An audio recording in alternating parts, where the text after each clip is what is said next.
As of February 2026, Senate Democrats have blocked a funding bill for the Department of Homeland Security, DHS, significantly increasing the likelihood of a partial government shutdown focused on DHS operations such as the Transportation Security Administration, FEMA, and the Coast Guard. Democrats opposed the bill primarily because it did not include their proposed reforms related to federal immigration enforcement by Immigration and Customs Enforcement, ICE, and Customs and Border Protection, CBP. The Guardian, plus E1 Democratic leaders, including Senate Minority Leader Chuck Schumer and House Minority Leader Hakeem Jeffries, have insisted that continued funding should be contingent on new oversight and restrictions on ICE and CBP tactics, particularly in the wake of controversial enforcement operations and fatal shootings involving federal agents in Minneapolis.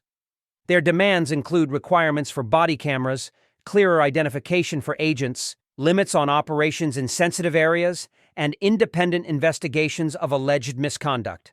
The Guardian Republican leaders and the White House have largely resisted these conditions, characterizing them as undermining law enforcement effectiveness. Negotiations have stalled, and Democrats have refused to support even a temporary funding extension without substantive policy changes. The Washington Post public opinion is also reflecting concern over ICE's enforcement approach. Recent polls indicate that a significant portion of Americans believe ICE has gone too far in its immigration crackdown, and that its activities may be making communities less safe, a backdrop that Democrats cite to justify their position. PBS. In summary, Democrats are threatening to withhold support for DHS funding as leverage to obtain reforms to federal immigration enforcement practices under the Trump administration.